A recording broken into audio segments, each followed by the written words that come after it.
अस्सलाम वालेकुम स्टूडेंट्स। आज हम नेक्स्ट चैप्टर स्टार्ट करते हैं। चैप्टर 15 है स्टैटिस्टिकल इन्फ्रेंस और इसमें एस्टिमेशन।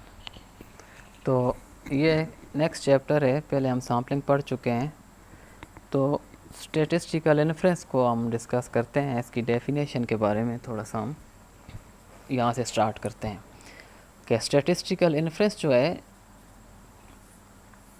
इसकी मैन जो है वो दो टाइप्स होती हैं, आपने ये याद रखना है। डेफिनेशन की बात हम बाद में करते हैं। मैन जो टाइप्स हैं स्टैटिस्टिकल इन्फ्रेंस की, ये दो टाइप्स हैं। एक एस्टिमेशन, ठीक है, एस्टिमेशन, और दूसरी जो है ये टेस्टिंग ऑफ हाइपोथेसिस, ठीक है, टेस्टिंग ऑफ हाइपोथेसिस। तो ये दो टाइप्स हैं, मैन कैटेगरीज हैं स्टैटिस्टिकल इन्फ्रेंस की। तो एस्टिमेशन हम चैप्टर 15 में पढ़ेंगे, ठीक है, और ये जो टेस्टिंग ऑफ हाइपोथेसिस है ये हम चैप्टर 16 में पढ़ेंगे। मेनली चैप्टर 16 से स्टार्ट होगा और आगे भी कुछ चैप्टर्स हैं, आगे सारा ही बल्कि टेस्टिंग ऑफ हाइपोथेसिस ही होगा और एस्टिमेशन मिक्स बल्कि चलेंगे ये। तो 16 से बाकायदा टेस्टिंग शुरू हो जाएगी, लेकिन चैप्टर 15 में जो है ये एस्टिमेशन के बारे में है, ये सारा चैप्टर जो अभी हमने स्टार्ट करना है। तो चैप्टर 15 जो है एस्टिमेशन, आज हम ये स्टार्ट करते हैं यहाँ से कि एस्टिमेशन है क्या। उससे पहले जो है हम स्टैटिस्टिकल इन्फ्रेंस की डेफिनेशन देखेंगे और फिर एस्टिमेशन पे आ जाएंगे हम। तो ये बुक में आप देखें, ये चैप्टर 15 में शुरू में ही, तो उससे पहले ये दो टर्म्स हैं ये हम देख लेते हैं। ये टर्म्स जो हैं कॉमनली यूज़ होती हैं, इनकी डेफिनेशन में भी ये टर्म्स हैं ये दो, ये पहले हम इनको क्लियर कर लेते हैं, ये डिस्कस करते हैं। अच्छा, एक टर्म यहाँ यूज़ होगी एस्टिमेटर, ठीक है। एस्टिमेटर क्या होता है? एस्टिमेटर एक फार्मूला होता है जिसकी मदद से हम एस्टिमेट करते हैं पॉपुलेशन पैरामीटर को, ठीक है। और दूसरी एक टर्म है एस्टिमेट। एस्टिमेट वैल्यू होती है फार्मूले, और फार्मूला अप्लाई करने के बाद जो रिज़ल्ट आता है उसको हम वैल्यू या एस्टिमेट कहते हैं। मसलन ये एक्स बार का ये फार्मूला है तो ये एस्टिमेटर है। जब हम इसको अप्लाई करते हैं किसी डेटा के ऊपर तो हमारे पास वैल्यू मसलन समेशन एक्स की 10 आ गई और एन मसलन हमारे पास 5 है अगर, तो ये वैल्यू आ जाती है 2। अब 2 जो है वैल्यू है, ये इसको हम एस्टिमेट कहेंगे। एस्टिमेट किसका? पैरामीटर का एस्टिमेट, ठीक है। पैरामीटर जो होते हैं पॉपुलेशन के, अननोन जो पैरामीटर होते हैं उनको हम एस्टिमेट करते हैं, इस प्रोसेस को एस्टिमेशन कहते हैं, ठीक है। तो फिर इसके बाद जो है, अच्छा ये दो टर्म्स जो हैं ये कॉमनली यूज़ होती हैं, ये आपने याद रखनी है, डेफिनेशन यहाँ पे दी भी हुई है। तो आ जाते हैं स्टैटिस्टिकल इन्फ्रेंस की डेफिनेशन, ये देखें बिल्कुल स्टार्ट में, the process of drawing inferences about A population on the basis of information content in A sample taken from A population is called statistical inference, and statistical inference is traditionally divided into two major areas: estimation of parameters and testing of hypotheses. Estimation is a procedure by which we obtain an estimate of the true but unknown value of a population parameter by using the sample information, ठीक है, x1 x2 xn from the population।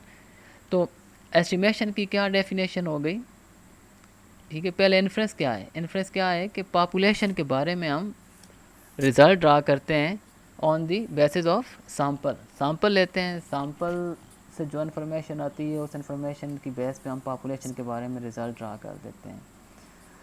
तो estimation में ये होता है कि unknown population parameter को हम एस्टिमेट करते हैं। मसलन पॉपुलेशन पैरामीटर हम ये देख लें, पैरामीटर म्यू का एस्टिमेटर जो है ये एक्स बार होगा, कि एक्स बार की मदद से हम म्यू को एस्टिमेट करते हैं। सिग्मा स्क्वायर का एस्टिमेटर एस स्क्वायर, सिग्मा का एस्टिमेटर एस। तो ये कुछ टर्म्स हैं, अभी हम फ़िलहाल ये डिस्कस कर रहे हैं कि जो टर्म्स जो हैं यूज़ होती हैं एस्टिमेटर और पैरामीटर, ठीक है। तो अब इन पैरामीटर्स को हम एस्टिमेट करते हैं, इन इस प्रोसेस को जो है एस्टिमेशन कहते हैं।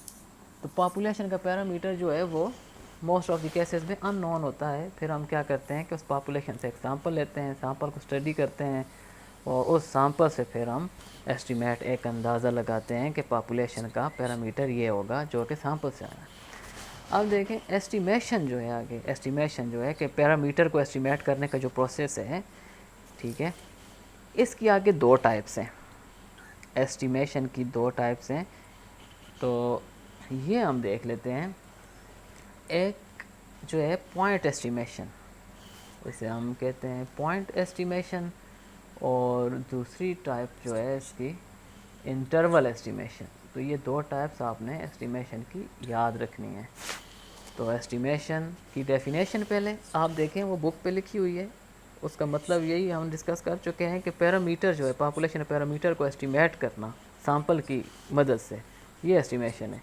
अब पॉइंट एस्टीमेशन में क्या है कि जो पैरामीटर जो है पॉपुलेशन पैरामीटर, उसका जो एस्टीमेटर है वो हमें सिंगल वैल्यू देता है, ठीक है। Estimator has a single numerical value, ठीक है। तो पॉइंट एस्टीमेशन में एस्टीमेटर की सिंगल वैल्यू होती है। मसलन एक्स बार 2 आया, तो 2 जो एक सिंगल वैल्यू है, तो इसको हम कहेंगे कि ये पॉइंट एस्टीमेटर है म्यू का।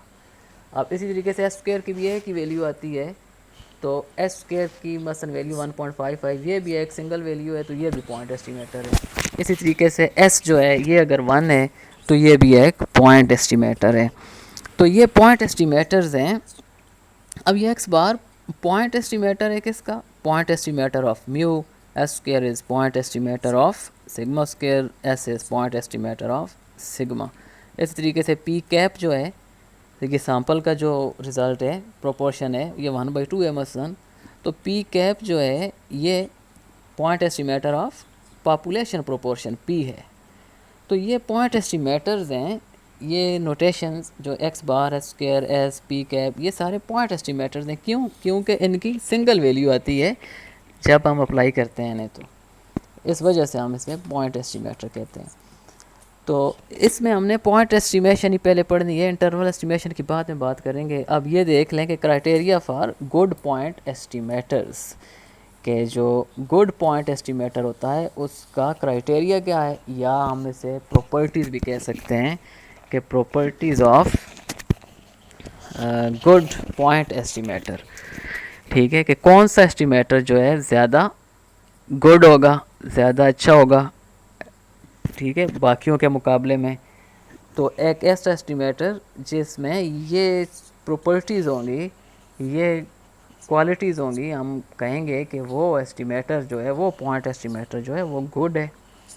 तो फर्स्ट जो है ये इसकी प्रॉपर्टी या क्राइटेरिया है अनबाइस्डनेस, ठीक है। अनबाइस्डनेस मतलब ये है कि वो अनबाइस्ड हो एस्टीमेटर।